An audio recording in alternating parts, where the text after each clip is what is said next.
아름답고 우아한 라이프를 꿈꾸는 아우라 언니의 책 읽는 시간입니다. 안녕하세요. 아우라 언니예요. 행동주의 문학의 대표 작가인 생텍쥐베리의 삶에 대한 깊은 성찰을 아름다운 운유로 녹여낸 소설 어린 왕자를 읽어드리겠습니다. 어린 왕자는 어린이를 위한 동화이자 한때는 어린이였던 모든 어른들을 위한 동화이기도 하죠. 어른이 되어서 읽은 어린 왕자는 또 다른 감동으로 다가오는데요. 잠시나마 순수한 어린 시절로 되돌아가는 시간이 되었음 합니다.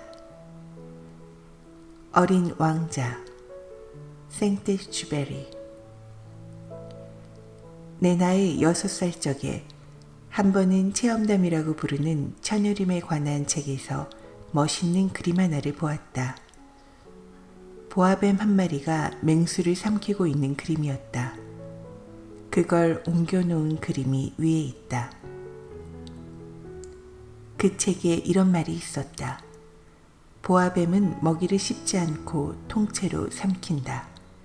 그러고 나면 몸을 움직일 수가 없어 먹이가 소화될 때까지 6달 동안 잠을 잔다. 나는 그 그림을 보고 나서 밀림의 가지가지 모험들을 곰곰이 생각해 보았으며 드디어는 나도 색연필을 들고 나의 첫 그림을 용케 그려내었다. 나의 그림 제1호, 그건 다음과 같았다. 나는 내 걸작을 어른들에게 보여주며 내 그림이 무섭지 않느냐고 물어보았다. 어른들은 대답했다. 아니, 모자가 다 무서워? 내 그림은 모자를 그린 게 아니라 코끼리를 소화시키고 있는 보아뱀을 그린 것이었다. 그래서 나는 어른들이 알아볼 수 있도록 보아뱀의 속을 그렸다. 어른들에겐 항상 설명을 해 주어야 한다. 내 그림 제2호는 아래와 같았다. 어른들은 나에게 속이 보였다 안 보였다 하는 보아뱀의 그림 따위는 집어치우고 차라리 지리나 역사, 산수, 문법의 재미를 붙여보라고 충고했다. 나는 이렇게 해서 내 나이 6살 적에 화가라고 하는 멋있는 직업을 포기했다. 나는 내 그림 제1호와 제2호의 실패로 그만 기가 죽었던 것이다. 어른들은 자기들 혼자서는 아무것도 이해하지 못하고 그렇다고 그때마다 자꾸자꾸 설명을 해주자니 어린애에겐 힘겨운 일이었다. 그래서 나는 다른 직업을 골라야 했고 비행기 조종을 배웠다.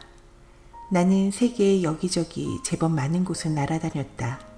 그리고 이건 틀림없는 이야기인데 지리는 내게 많은 도움이 되었다. 그 덕분에 나는 한번 쓱 보아도 중국과 아리조나를 구별할 수 있었다. 밤의 어둠 속에서 길을 잃었을 때 지리는 매우 편리하다. 나는 이렇게 살아오는 동안 수많은 진지한 사람들과 수많은 접촉을 했다. 나는 오랫동안 어른들과 함께 살며 그들을 아주 가까이서 보아왔다. 그렇다고 해서 내 의견이 크게 달라지지는 않았다. 나는 좀 똑똑해 보이는 사람을 만날 때마다 항상 품고 다니던 내 그림 제1호를 꺼내 그를 시험해 보곤 했다. 그가 정말 이해력이 있는 사람인가 알고 싶었던 것이다. 그러나 늘 이런 대답이었다. 그건 모자로군요.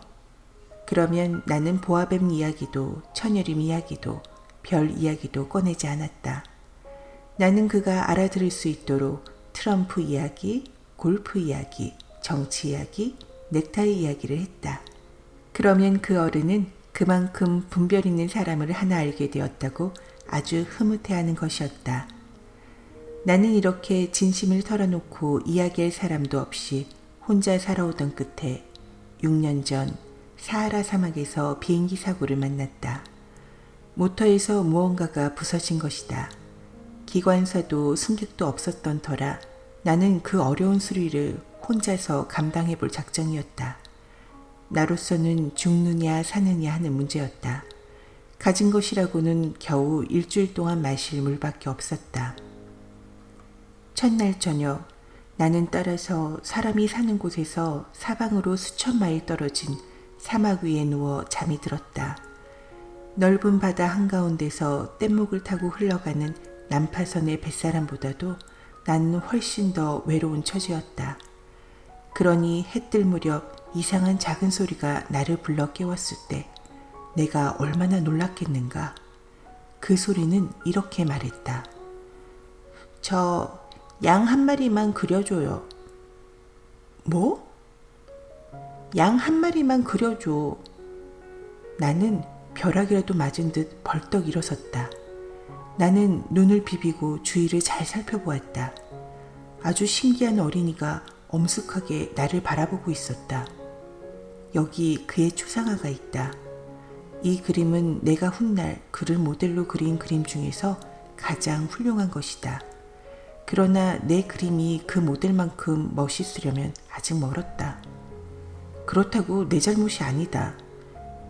내 나이 6살 적에 나는 어른들 때문에 기가 죽어 화가라고 하는 직업에서 멀어졌고 속이 보이는 보아뱀과 보이지 않는 보아뱀 밖에는 한 번도 그림 공부를 해본 적이 없지 않은가. 아무튼 나는 놀란 눈을 휘둥그레 뜨고 후련히 나타난 그 모습을 바라보았다. 사람이 사는 곳에서 사방으로 수천 마일이나 떨어진 곳이 아닌가. 그런데 내가 본 어린이는 길을 잃은 것 같지도 않았고 피곤이나 굶주림이나 목마름에 시달려 녹초가 된 것 같지도 않았으며 겁에 질려 있는 것 같지도 않았다.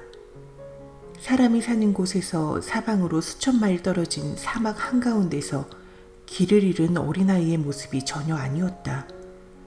나는 마침내 입을 열 수 있게 되자 겨우 이렇게 말했다. 그런데 넌 거기서 뭘 하고 있느냐?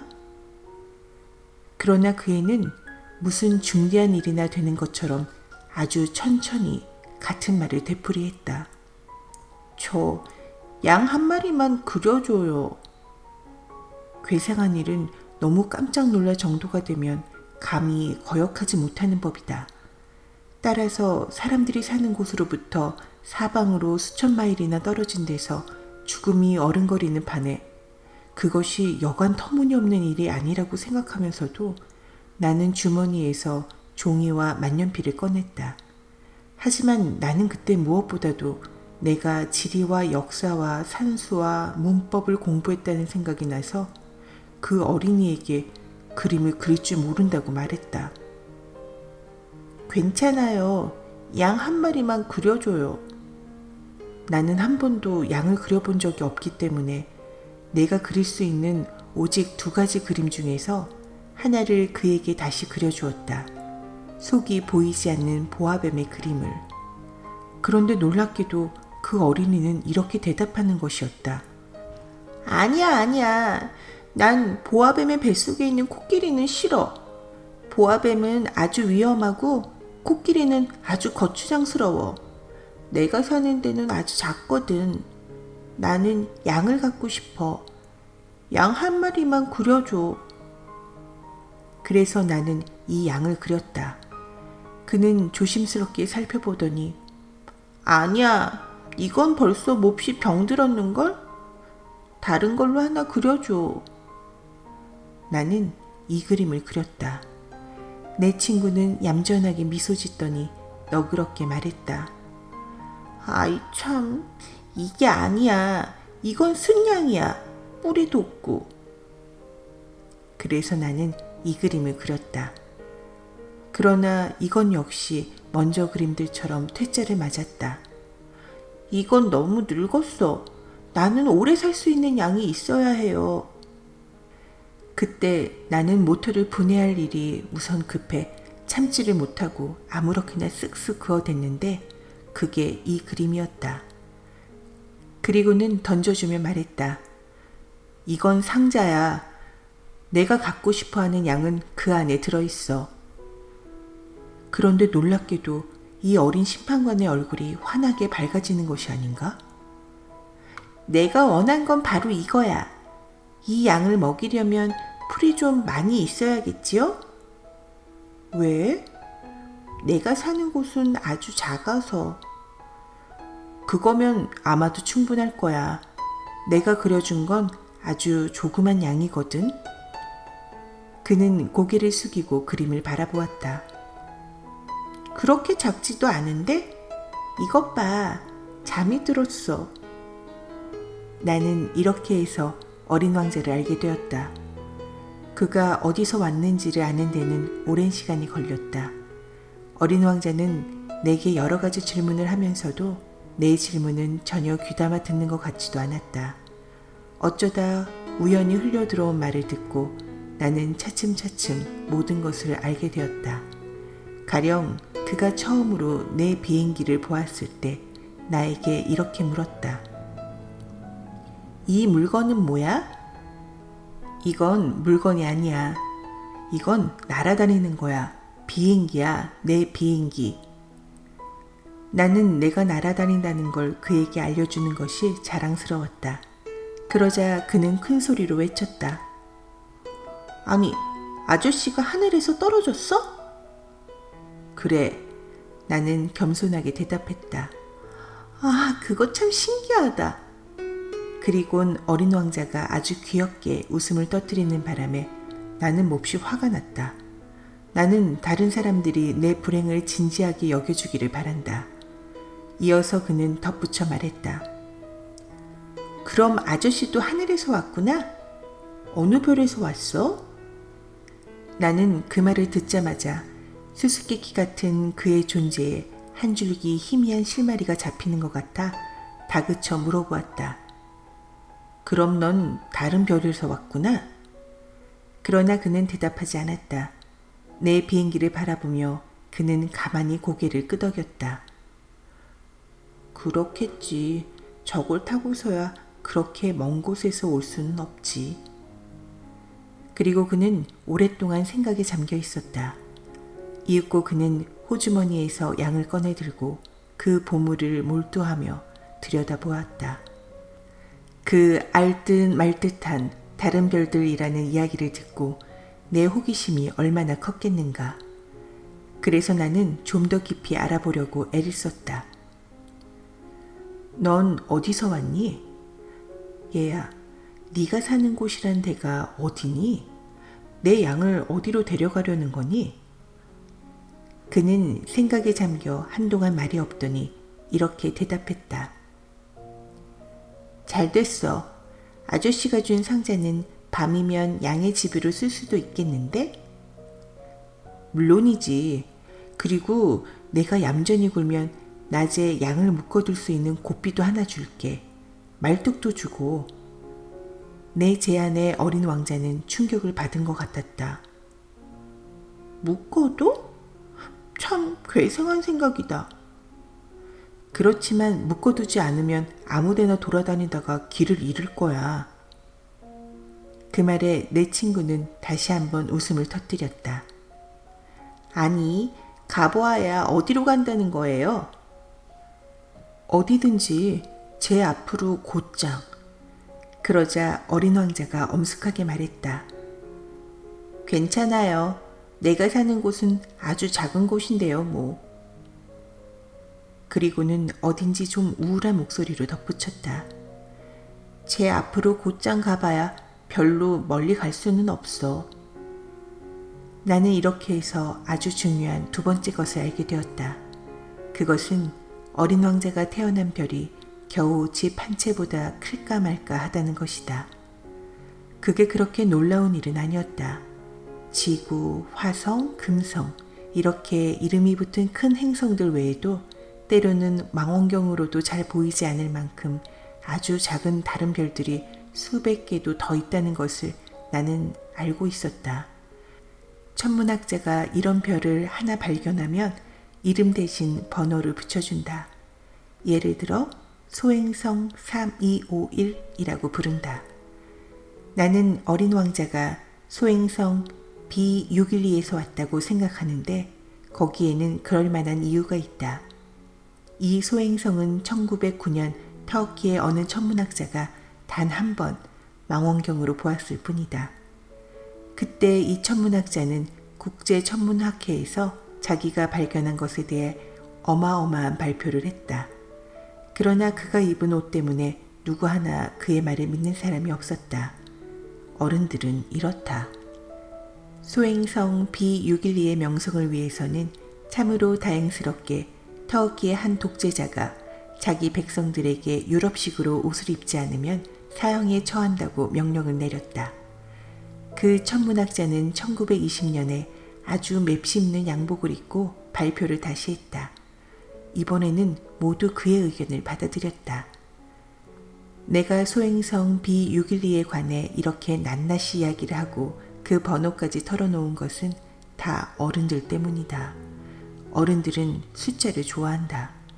여러분들이 새로운 친구를 사귀었다고 어른들에게 말하면 어른들은 도무지 가장 중요한 것은 물어보지 않는다.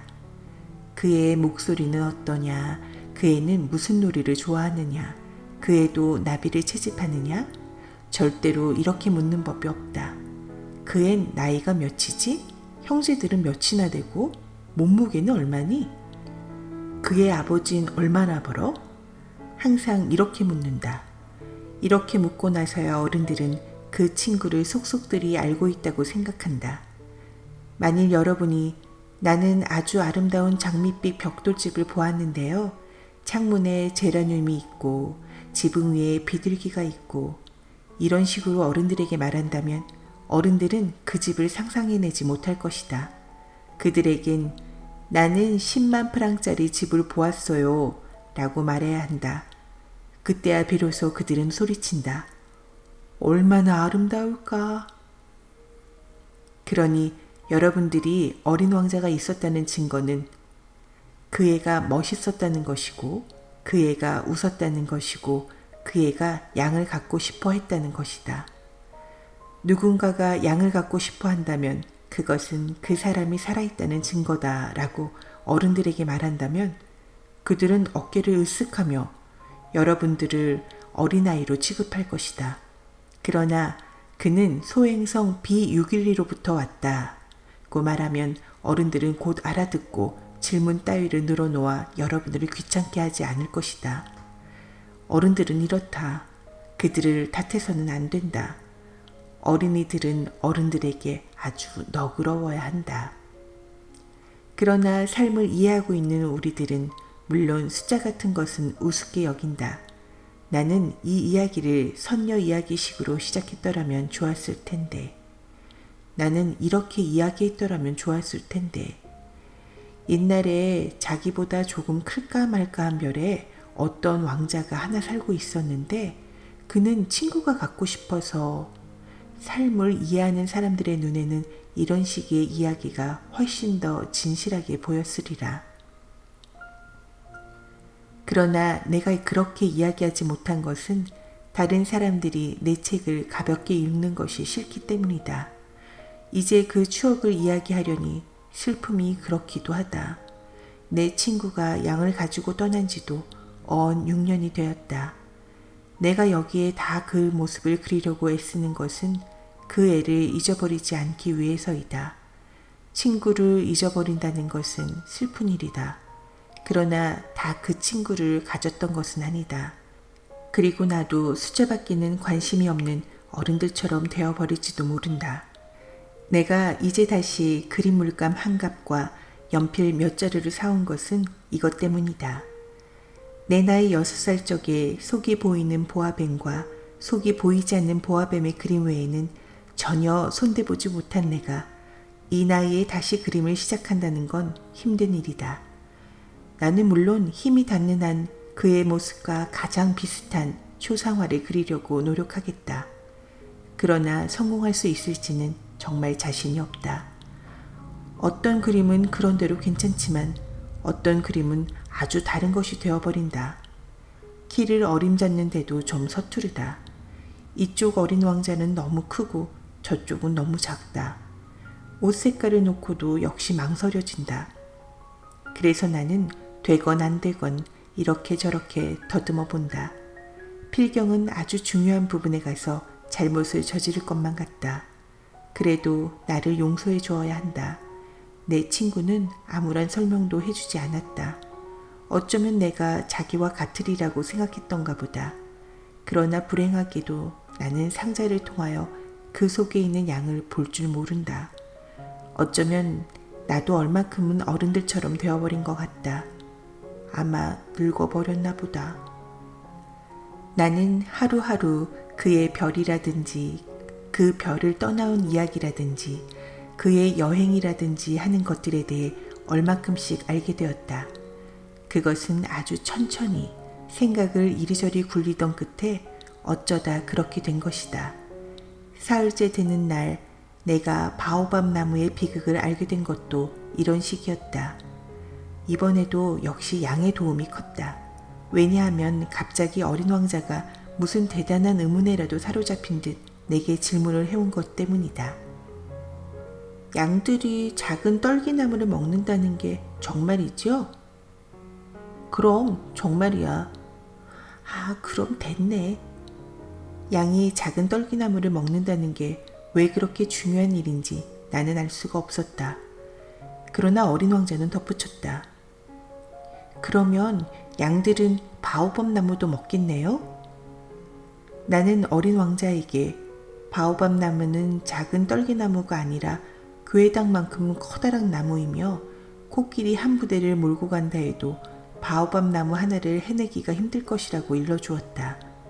코끼리 한 부대라는 말에 어린 왕자는 웃었다. 그럼 코끼리 등에다 코끼리를 올려놓아야겠네? 그러나 그는 슬기롭게 꼬집어냈다. 바오밥 나무도 크기 전에는 작은 데서부터 시작해요. 옳은 말이야. 그런데 어린 양이 왜 어린 바오밥 나무를 먹어야 하지? 그는 내가 다 아는 것을 묻고 있다는 듯이 대답했다. 아이 참, 거 있잖아요. 그러나 나는 이 문제를 혼자 푸느라 여간 골치를 썩은 게 아니었다. 사실은 이런 것이었다. 어린 왕자의 별에는 여느 별이나 그렇듯이 좋은 풀과 나쁜 풀이 있었다. 따라서 좋은 풀에 좋은 씨와 나쁜 풀에 나쁜 씨가 있었다. 그러나 씨앗들은 보이지 않는다. 씨앗들은 땅속에 숨어 잠을 자고 있다가 그중 하나에게 문득 깨어나고 싶은 생각이 든다. 그러면 그 씨앗은 기지개를 켜고 태양을 향해 처음엔 머뭇거리면서 그 아름답고 연약한 새싹을 내민다. 무나 장미나무의 어린 싹이면 마음껏 자라도록 내버려 두어도 괜찮다. 그러나 나쁜 식물의 싹이면 그걸 알아차리자마자 뽑아버려야 한다. 그런데 어린 왕자의 별에는 무서운 씨가 있었으니 그것은 바오밥 나무의 씨였다. 그 별의 흙엔 바오밥 나무의 씨가 들끓었다. 그런데 바오밥 나무는 너무 늦게 손을 쓰면 그땐 정말 처치할 수가 없게 된다. 나무가 온 별을 차지하고 그 뿌리로 별 깊숙이 구멍을 뚫는다. 게다가 별은 너무 작은데 바오밥 나무가 너무 많으면 별은 터져버린다. 어린 왕자는 나중에 이런 말을 했었다. 그건 규율의 문제야. 아침 세수가 끝나면 별도 조심스럽게 세수를 시켜야 해. 바오밥 나무가 아주 어릴 때는 비슷하게 보이는 장미나무와 구별이 되기 시작하면 그것은 규칙적으로 뽑아버리도록 노력해야 해. 아주 귀찮은 일이지만 아주 쉬운 일이야. 그리고 하루는 나에게 아름다운 그림 한 장을 그려 우리 땅에 살고 있는 어린이들 머릿속에 그걸 새겨넣게 하라고 권했다. 어느 날 그 애들이 여행을 하게 되면 그게 도움이 될 거야. 이따금 할 일을 뒤로 미뤄뒀다고 해서 별 걱정은 없겠지만 그러나 바오밥 나무의 경우라면 반드시 큰 난리가 일어나고 말아. 난 게으름뱅이가 살고 있는 별 하나를 아는데 작은 나무 세 그루를 소홀히 한 게 그만. 그래서 나는 그 어린 왕자의 지시에 따라 그 게으름뱅이의 별을 그렸다. 나는 도덕선생 같은 말투를 별로 좋아하지 않는다. 그러나 바오밥 나무의 위험을 사람들이 너무 모르고 있고 길을 잘못 들어 소행성에 발들여 놓을 사람이 있다면 그가 너무 큰 위험을 당할 것 같기에 나는 내 신중한 태도에 한 번만 예외를 두어 도덕선생처럼 말하기로 한다. 어린이들아, 바오밥 나무를 조심해라. 내가 이렇게 이 그림에 힘을 들인 것은 오래전부터 나처럼 멋모르고 지나쳤던 그 위험을 내 친구들에게 알려주기 위해서이다. 내 교훈은 이만큼 수고할 값어치가 있다. 여러분은 어쩌면 이렇게 물을지도 모른다. 왜 이 책의 다른 그림들은 바오밥 나무처럼 웅장하지 못하냐고. 내 대답은 아주 간단하다. 나는 애써 그렸지만 성공하지 못했다. 바오밥 나무를 그릴 때는 위급한 마음에 그만 힘이 났던 것이다. 아, 어린 왕자, 너의 초라하고 쓸쓸한 생활을 나는 이렇게 조금씩 알게 되었다. 오랫동안 내 마음을 달래주는 것이라곤 아득하게 해가 저무는 풍경밖에 없었다. 나흘째 되던 날 아침, 나는 너의 말을 듣고 이 새로운 사실을 알게 되었다. 그때 너는 이렇게 말했지. 나는 해넘이가 정말 좋아요. 지금 해넘이를 보러 가요. 하지만 기다려야 하는데. 기다리다니 뭘요? 해가 지기를 기다려야지. 너는 처음에 아주 놀란 얼굴을 하더니 곧 제 자신이 어처구니 없다는 듯이 웃었다. 그리고 너는 말했지. 나는 늘 내 별에 있는 것으로만 생각한단 말이야. 그렇다. 미국이 한낮이면 누구나 다 알다시피 프랑스에서는 해가 저물지. 해가 저무는 것을 보려면 단 1분 동안에 프랑스로 갈 수만 있으면 될 텐데 불행히도 프랑스는 너무 멀리 떨어져 있지. 그러나 그처럼 작은 너의 별에서는 의자를 몇 걸음 당겨 놓으면 그만이었지. 그래서 넌 내가 원할 때마다 석양을 바라보곤 했었지. 어느 날 난 43번이나 해넘이를 보았어. 그리고 잠시 후 이렇게 덧붙이는 것이었다. 아저씨도 알 거야. 그렇게도 슬플 때는 사람들은 해가 저무는 게 보고 싶지. 43번 해넘이를 본 날, 그렇다면 너는 그만큼 슬펐단 말이냐? 그러나 어린 왕자는 대답하지 않았다. 닷새째 되는 날, 그날도 역시 양의 도움으로 나는 어린 왕자의 삶에 깃들여 있는 이 비밀을 알게 되었다. 오랫동안 말없이 생각해온 의문의 열매를 맺은 듯 갑자기 그는 밑도 끝도 없는 질문을 던졌다. 양이 작은 떨기나무를 먹는다면 꽃도 먹을까? 양은 닥치는 대로 다 먹지. 가시가 있는 꽃도? 그럼 가시가 달린 꽃도. 그렇다면 가시는 무슨 소용이 있는 거야? 나는 그것을 알 수 없었다. 나는 그때 내 모터에 너무 꽉 조여 있는 볼트를 푸느라고 온 정신을 다 쏟고 있었다. 고장이 아주 심하다는 생각이 들어서 나는 몹시 걱정스러웠고 마실 물은 다 떨어져 가니 최악의 경우를 염려하지 않을 수 없었다. 가시는 무슨 소용이 있는 거야? 어린 왕자는 한 번 질문을 던지면 절대로 포기하지 않는다. 나는 볼트 때문에 화가 나서 아무렇게나 대답했다. 가시 그까짓 것은 아무 소용도 없는 거야. 꽃들이 괜히 심술을 부리는 거야. 그는 한동안 말이 없더니 앙심이라도 품은 듯 나를 몰아세웠다. 그럴 리가 없어. 꽃들은 약한 거야. 꽃들은 순진해. 해볼 수 있는 데까지 자기 몸을 지키려는 거야. 꽃들은 자기들이 가시를 가졌다고 무서운 줄 알고 있어. 나는 아무 대답도 하지 않았다. 그 순간 나는 혼자 이런 생각을 하고 있었다. 이놈의 볼트가 그래도 안 풀리면 망치로 두들겨 뽑아야지. 어린 왕자가 또다시 내 생각을 흐트러 놓았다. 그래, 아저씨는 그렇게 생각하는 거야. 꽃들이. 아니야. 난 아무 생각도 없어. 아무렇게나 대답한 거야. 나는 말이야. 중요한 일을 하느라고 바쁘단 말이야. 그는 깜짝 놀라 나를 노려보았다. 중요한 일이라고? 그는 손가락에 새까맣게 기름을 묻힌 채 손에 망치를 들고 그에게는 매우 흉측스러운 물건에 엎드려 있는 내 모습을 보고 있었다. 아저씨도 어른들같이 말하네. 그 말에 나는 좀 부끄러웠다. 그러나 그는 매정하게 덧붙였다. 아저씨는 모든 걸 혼돈하고 있어. 아저씨는 모든 게 다 뒤죽박죽이야. 그는 정말 몹시 화가 나 있었다. 금빛 머리칼을 바람에 뒤흔들었다.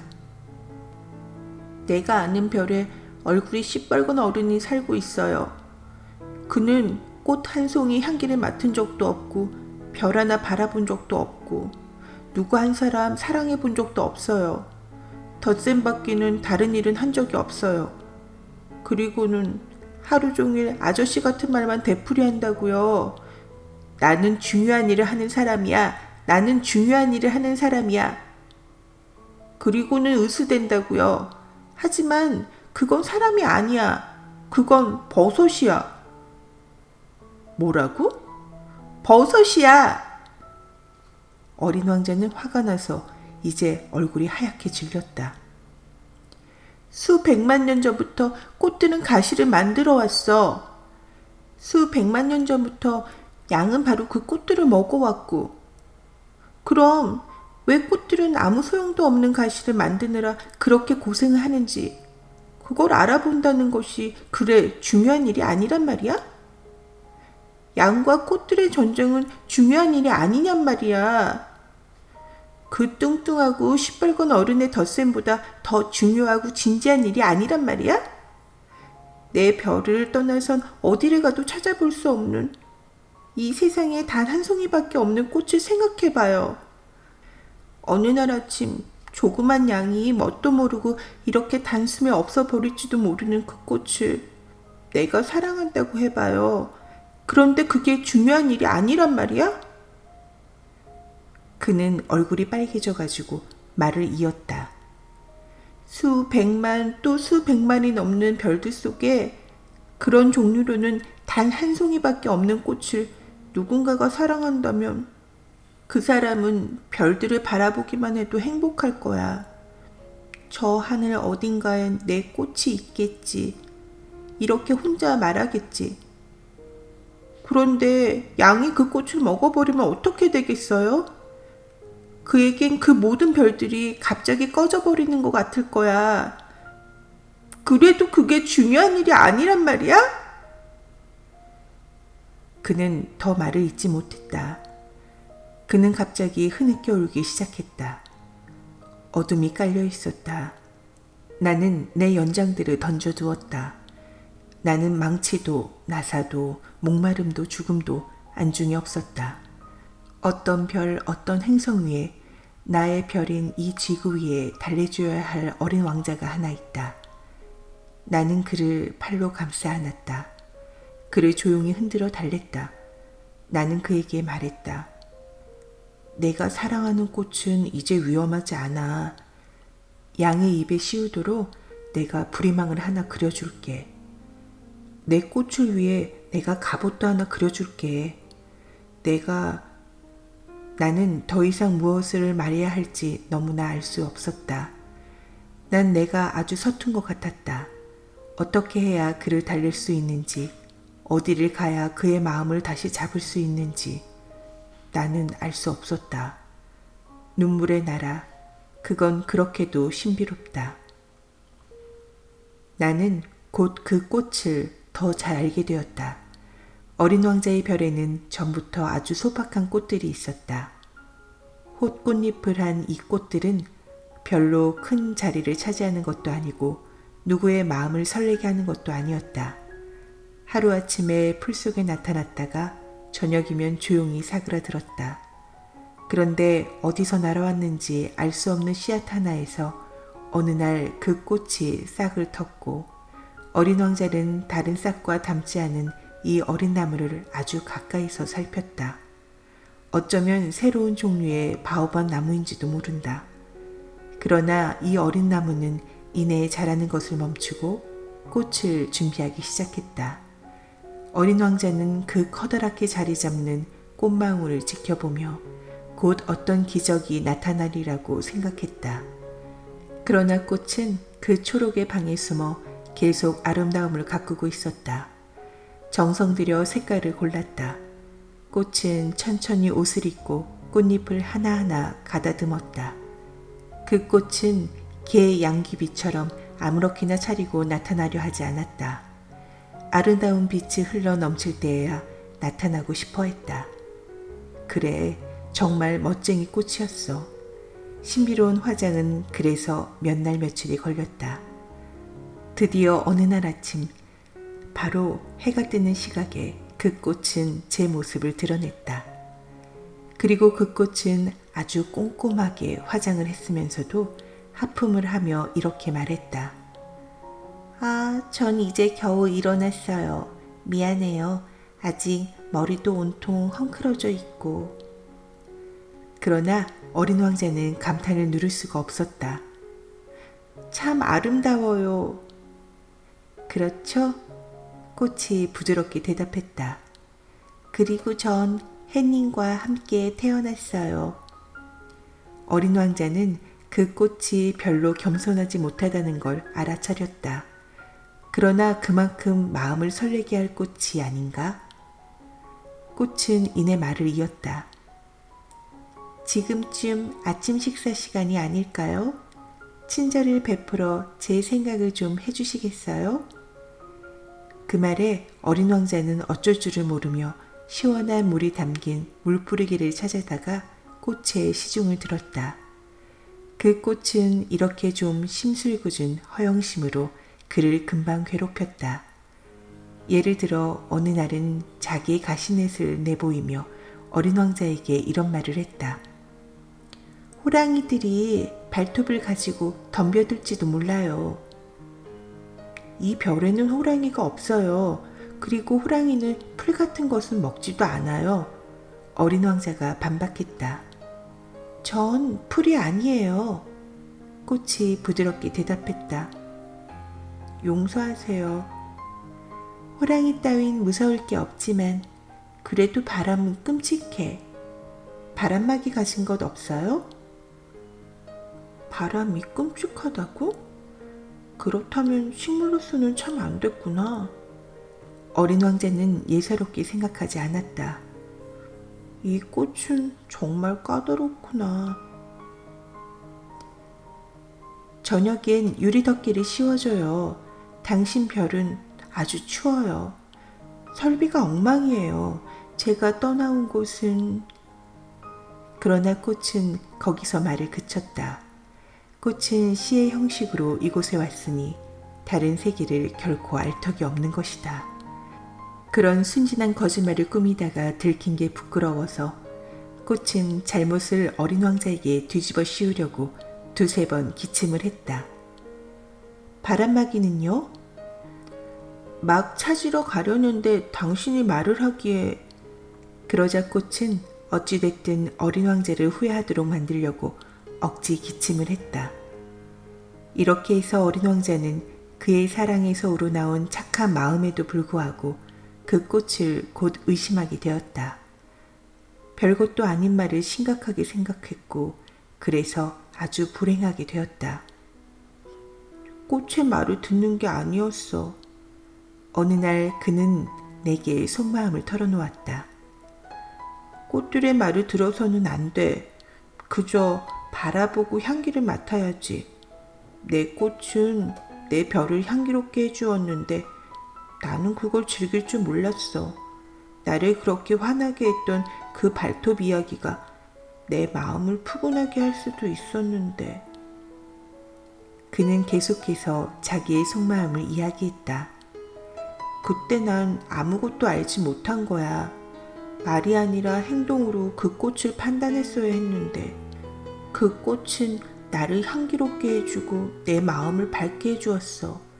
거기서 도망쳐 나오는 것이 아니었는데 그 어설픈 거짓말 뒤에 따뜻한 마음이 숨어있는 걸 눈치챘어야 했는데 꽃들은 정말 모순 덩어리야. 하지만 난 꽃을 사랑하기엔 너무 어렸어. 나는 그가 철새들의 이동을 이용해서 그의 별을 빠져나왔으리라 생각한다. 떠나는 날 아침 그는 별을 깨끗이 정돈했다. 그는 활화산을 정성 들여 소재했다. 그에겐 활화산이 둘 있었는데 그것들은 아침밥을 데우는데 꼭 알맞았다. 사화산도 하나 있었다. 그러나 그의 말처럼 누가 알아? 그래서 그는 사화산도 똑같이 소재했다. 소지만 잘해주면 화산들은 서서히 규칙적으로 불타올라 폭발하는 일이 없다. 화산 폭발은 굴뚝의 화재와 같은 것이다.